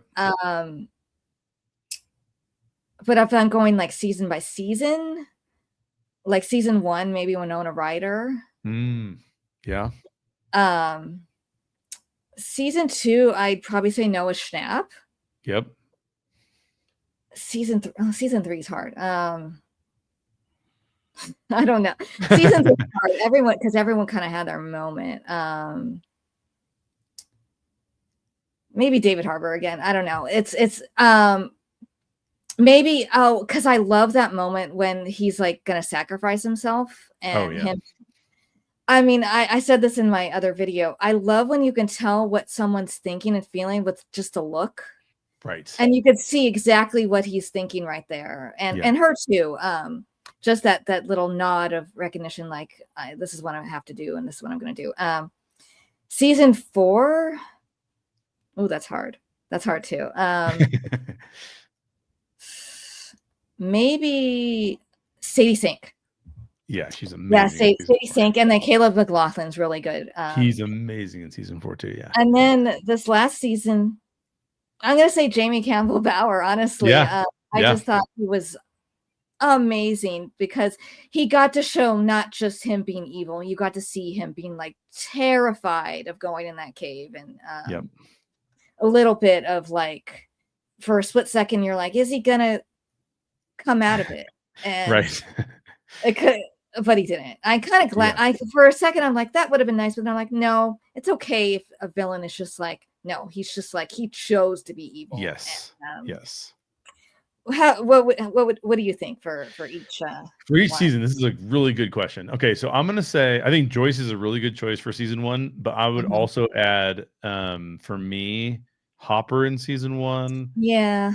Steve in season 1 and Elle in season 1. I mean, those four, between those four, like those four are like the standout performances because like Steve gets a character arc that you would never expect him to have, and he's amazing at it. Hopper gets a phenomenal character arc where he has to go from like not caring to caring about something. Joyce has to fight for her kids, does an amazing job with that. I 100% agree with you that Noah stands out in season 2, and I don't even think there's anybody that necessarily compares to him in season 2. What he's asked to do in season 2 is really, really insane. The only one that's as close to what he's able to do in season 2 is probably Joyce again, because her role in season 2 is really difficult. For season 3, I might have to say for season 3 that it's Dacre as Billy. Oh yeah, that's a good one. Yeah, because he's so good at that in season 3. I do love Max in season 3, because Max does something really interesting in season 3. She has to deal with her brother turning, and she has to do the girly things with Elle. Yeah. And so she kind of manages all of that. She manages the Lucas stuff as a boyfriend. She manages the friend stuff. So I think that Sadie is great in season 3. I think she's also great in season 4. And I would, for season 4, my favorites are Max and Lucas. So same as yours. Same. I think those two have by far the most difficult lifts, so to speak. Like for example, when I say that, what I mean is, a lot of times what I'll do is when I'm casting a movie, for example, I have to think to myself, how is this character going to portray these emotions? And quite frankly, not every character is the same. Like I love Murray, but that's not a hard lift for Brett Gelman. I mean, like he's just a hilarious guy who gets to do hilarious stuff. But whereas like I think like you're asking Caleb McLaughlin to cry over Sadie Sink at the end. It's one of the most heartbreaking scenes in all of Stranger Things. And how Max plays that out, where she's like, I don't want to go. I mean, just phenomenal stuff. And what she did with the Dear Billy episode was great. So yeah, I love those two in season 4. I could talk about them for an hour. Season 5 is Jamie Campbell Bower. 100% agree. Yeah. I mean, he's just like he goes from being terrifying to us feeling somewhat sympathetic for him. He's playing how many different characters? I mean, he's playing Mr. What's-It as a character. Yeah. He's amazing at that. He's playing Henry as a character. He's amazing at that. He's playing Vecna as a character. He's amazing at that. I mean, like across the board, the what he's able to do is phenomenal. So yeah, we're on the same page with season 4 and season 5 100%, and very close on the rest of them, because but like, it's one of those things where, like, if I were gonna I was on another show, and I don't like criticizing actors, because a lot of times I feel like I don't like criticizing two things about shows. Well, I don't like criticizing a lot of things about shows, but two things stand out to me. A lot of people will say that's bad writing, and I'm like, you have no idea. Then you've never written anything for film, because you don't understand how writing works.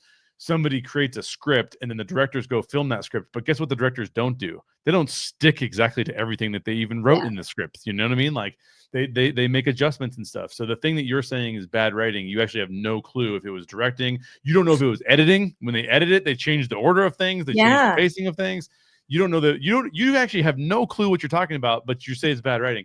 Now, I'm not saying there isn't bad writing, and I'm not saying that bad writing isn't detectable. I'm just saying a lot of what's identified as bad writing is actually misplaced. But I think that I can point out a couple areas that don't resonate with me as much, but overarchingly, like, it's a phenomenal cast that, like, if you told me I could work with any of these people, I'd be like, yes, tomorrow. I'd love to. You know what I mean? So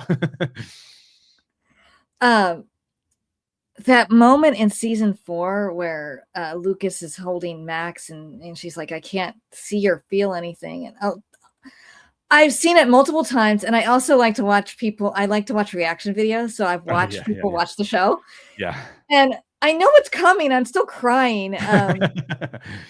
And that moment where he is like wailing and he says, Erica, help. Yes. He improvised that. Oh, that wasn't so in the good. script. And when I found that out, I'm like, oh, this kid is in tune with his character. Yeah, totally. I mean, that's amazing. But yeah, but everyone's good. I mean, I don't think anyone's really bad in the show. Yeah, no.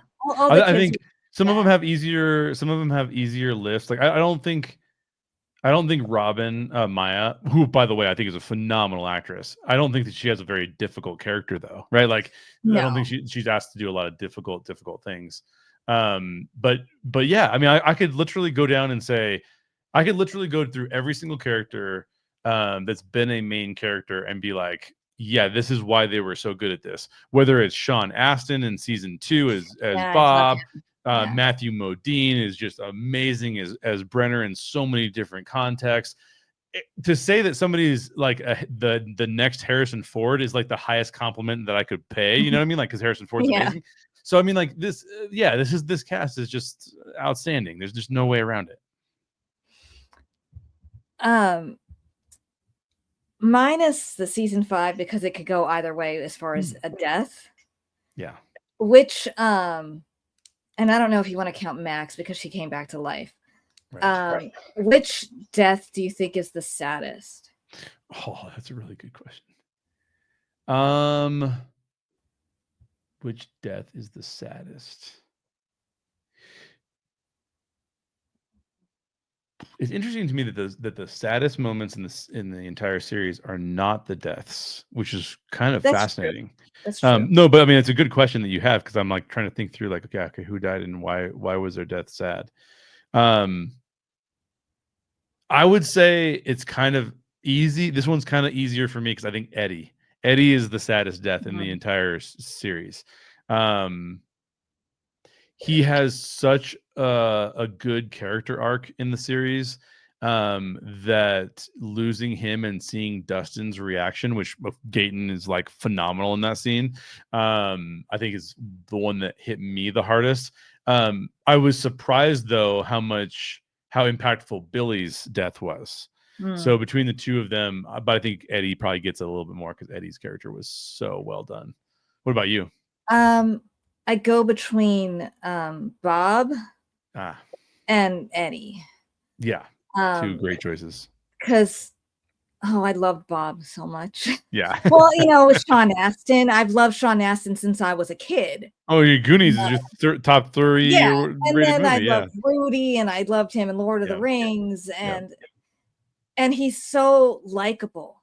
100%. He just has this undeniable warm presence in everything he does, and his character was just so sweet, and he loved Joyce, and he loved the boys, and he's like, he accepts everything so fast, and but yeah, Eddie was really tough too.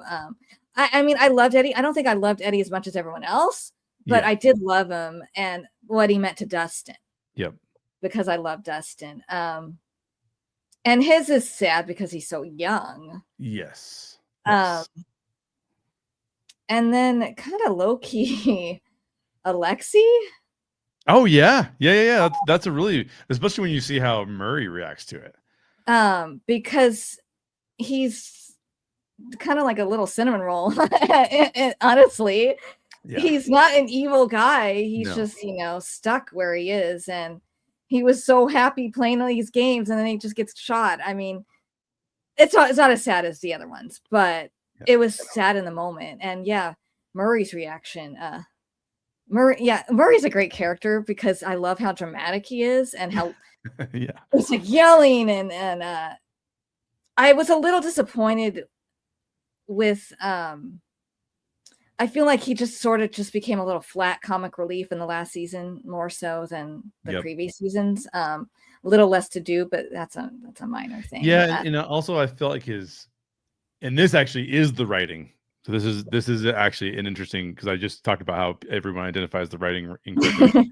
Some of this could be a directing thing too, a little bit, but I also feel like in the last season there, his jokes were a little flatter. It was almost more like he was just getting mad at people just because that's what Murray does, as opposed to that. There were some hilarious Murray moments where, yes, he was getting mad at I can't remember the guy's name, the helicopter pilot in season 4, or the pilot. Yuri. Yeah, thank you, Yuri.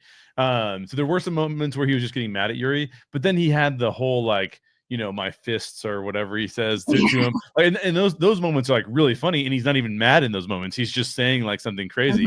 Or like when in season 3, when we first meet Murray, I think, right? No, like season 2. Season 2. Oh, is it season 2? When Nancy and Jonathan go to visit him, he has some really funny moments there. So I think that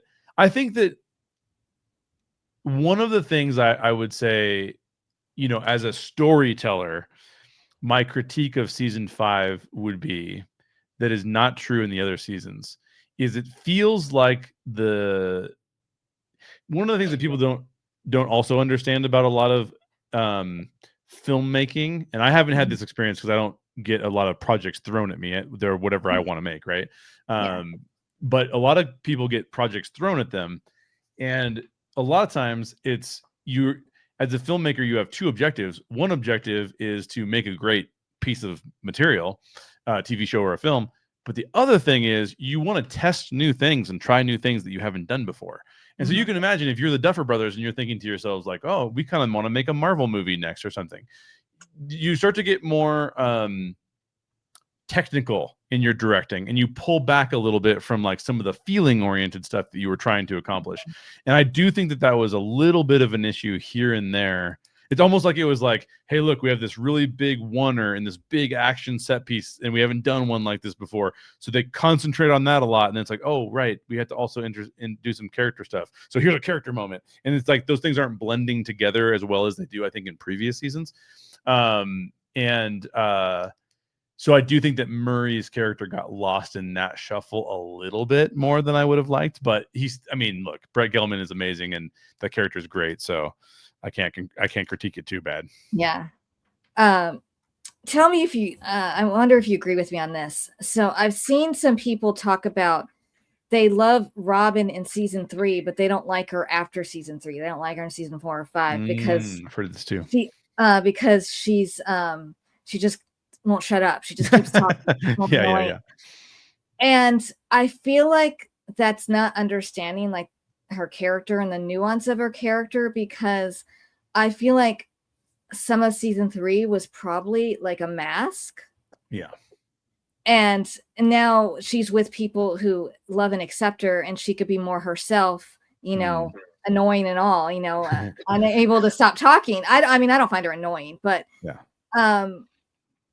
what do you think about that? My take on Robin's character is that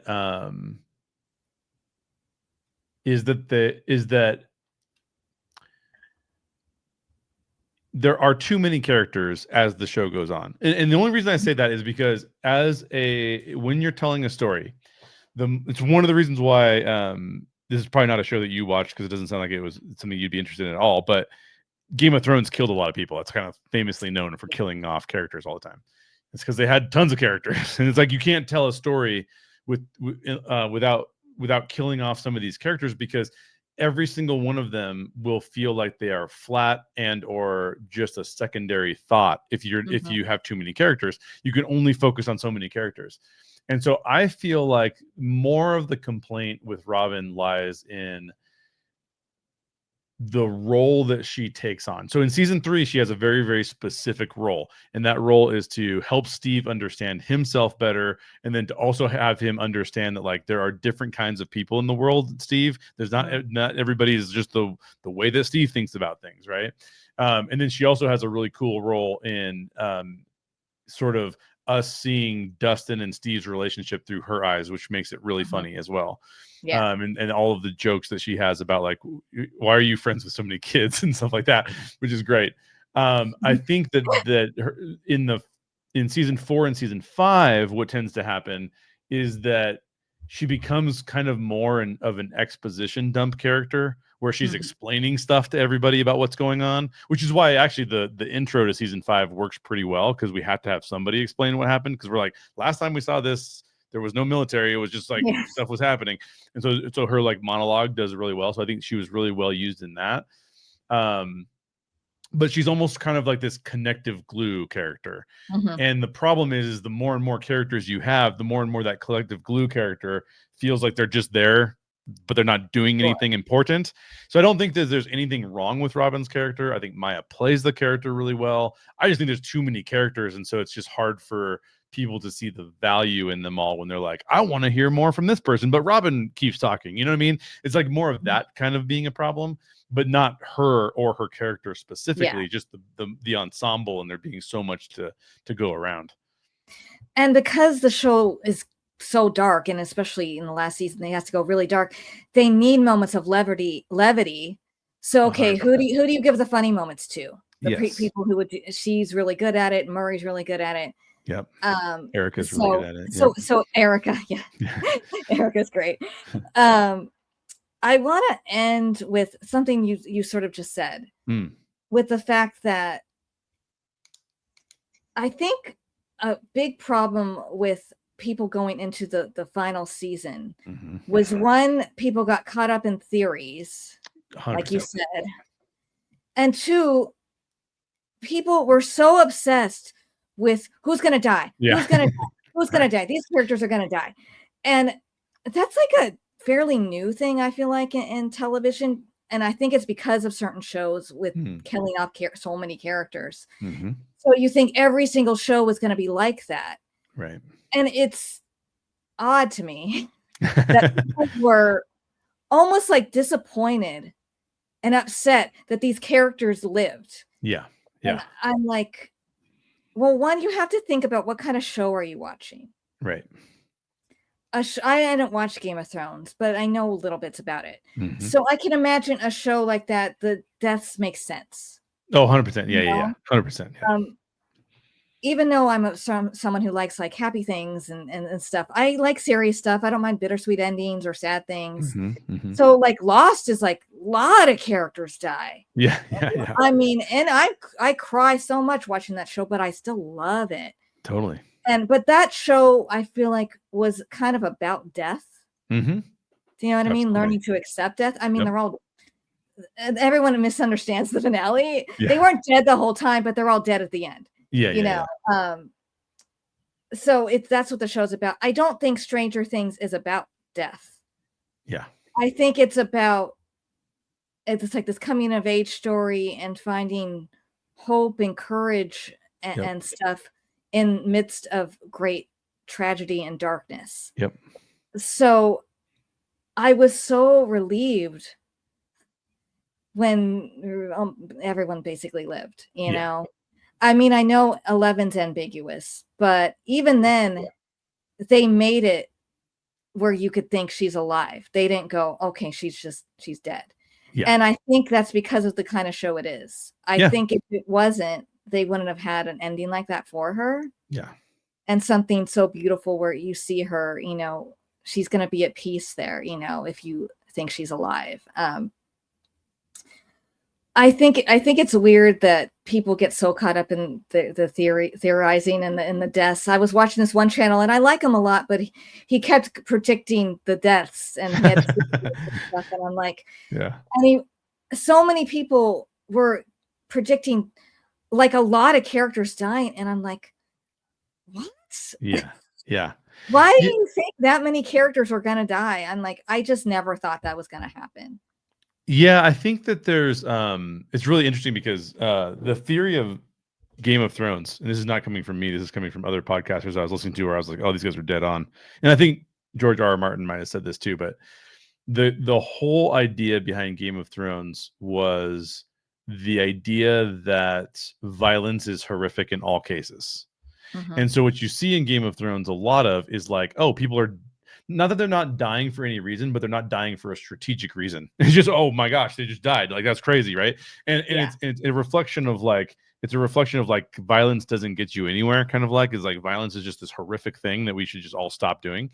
But told in a very grim way, right? Like it's not a after school special. It's like very horrific. But I think my thing about deaths and character deaths and things like that, my thing is always like, I was arguing with somebody on Twitter who's a cool person, as far as I can tell. I don't know them in person, but I like him on Twitter. And he was saying, I just hate when people die in shows.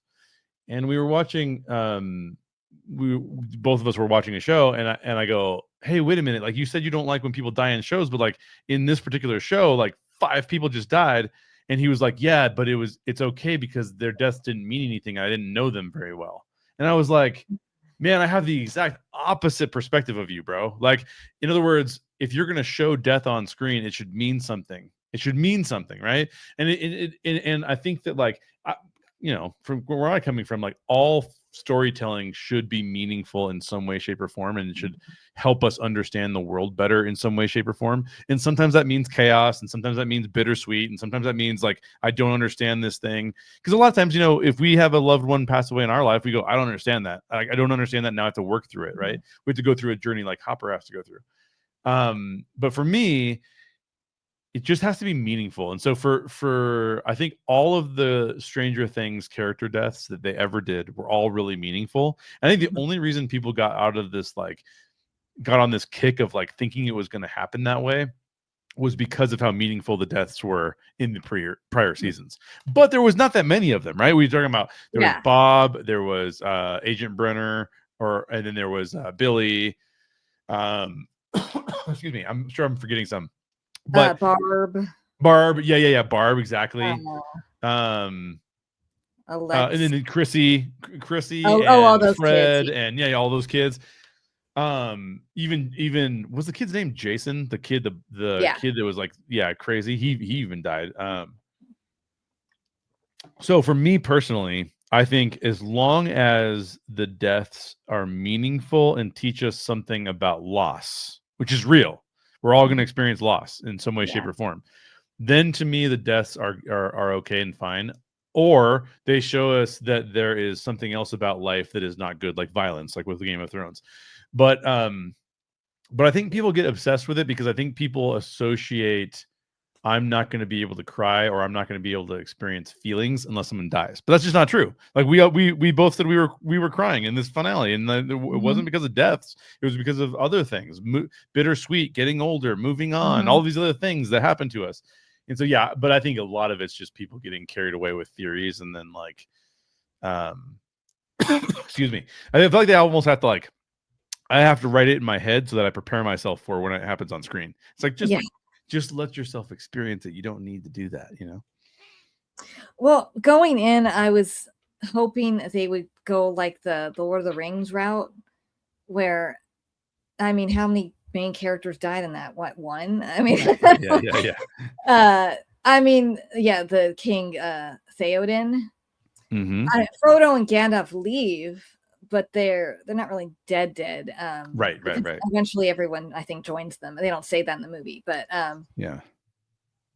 But this finale really was sort of like that, you know. Yeah, Most people, I mean, even like the long epilogue was kind of like Return of the King, which I really appreciate. And I understand what that person means. Like, if someone you don't really care about dies, it's like it's easier to deal with. Sure. Which I agree with that. But and I don't want any death to feel like it goes against the meaning of the show or the theme of the show. You don't want it to feel senseless or unearned, which like people were saying Will's gonna die. Yeah. I'm like, no. If he died, that would render everything Joyce did meaningless. It would kill her. It would kill her. So I'm like, no, he's not gonna die. It just was strange, just odd and strange to me. That people were predicting certain things. I mean, I can understand predicting 11, and she did, you know, die, whatever you want to think. Right. And that one makes more sense because she's like the hero, you know, the sacrificial person. But, and I could have seen maybe one of the adults or something, you know. I thought maybe Murray or someone like that. Yeah. Or even like the high school teacher. Yeah, or I even thought, honestly, when she attacked the Demogorgon, Karen, I thought she was dead. Yeah. Or Ted too. I thought Ted might have been survived. Or Ted, useless character. I love Ted. He's so funny. He's like an 80s dad. So typical 80s dad, you know, language, you know, whatever. Yeah. But but at the end of the day, I was happy they were both still alive because I'm like, yeah, they don't have to die to be meaningful. I mean, like, people would always argue. I kept arguing, if no one dies, there's no stakes. Right. I don't agree with that. Yeah, there's plenty of ways to bring stakes into it for sure. I'm like, if you're watching Lord of the Rings, do you think that? Because no one died? Oh, there was no stakes in this movie. This sucks. This is bad writing. Are you thinking that when you watch that? Yeah. Or Star Wars or something like that. All those characters live. Yep. For the most part. I mean, obviously in prequels they don't, but you knew that was going to happen. But like the original ones, they're all happy at the end. Yeah, totally. There's no stakes in those movies. Yeah, there's like a party at the end of every movie except for Empire. But yeah, that's how I feel about it. Yeah, you're very similar. But do you have any other final thoughts or No, I mean, just thanks for having me on the show. And you know, like I am not one of those people that's negative about this show. Like, I think this show is amazing. It is for many reasons. We've talked about a lot of them. It's my favorite show of all time. I think the Duffers are great. I can't wait to see what they do next. To be honest, I think it's going to be great to see what they do next. And yeah, I mean, I'm always looking for a good story, and this was one of my favorites. So, peak TV for me. It is, and it's the kind of show that you look forward to it. Yes. There's not very many shows on TV that I watch anymore. Yeah.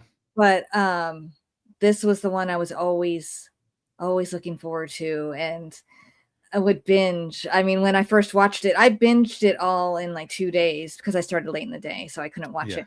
But I remember season 3, I watched all in one day. Because it was the summertime, so I stayed up late, but I'm like, I can't go to bed. Yeah. Oh, I know. It's so good. I remember that was how my wife and I were with season 1. It was like just watching and going like, oh, I can't believe how good that was. We've got to watch another one, you know? And that's just something it's really unique, right? Like, that's just not every show. Every show, it's kind of like, okay, we'll watch that. And some shows are like, I can't wait till next week. And then some other shows are kind of like, I can probably wait till next week. It's fine. But this was one of those ones where it's like, I could watch every single one after the next one, keep going. Yeah, I could not wait. The only other show that's on currently that I feel that I don't like it as much as Stranger Things, but I always would watch it right on time was Only Murders in the Building. That's the only other show I really like to a high degree.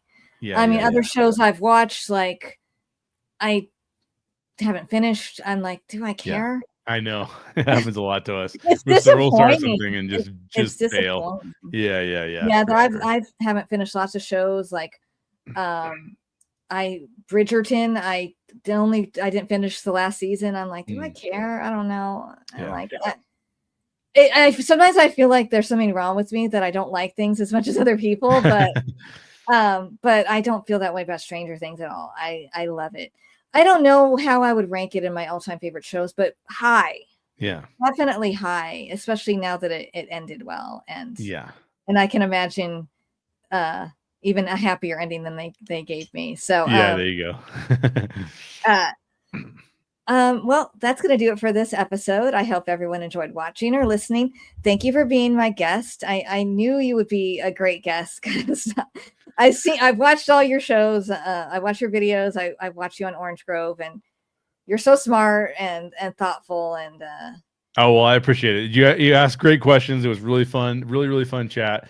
And I always love breaking things down. So thanks for having me on the show. It's fantastic. And being a writer yourself, you understand things to a degree a lot of people don't. So I really appreciate that. Where can everyone check out all your things you have? Yeah, so you can go check out everything that I'm doing over at House Stories Work with Jay Sherer. I haven't posted a video in a couple weeks, just with holidays and stuff, and I had a couple of sicknesses I was trying to get over.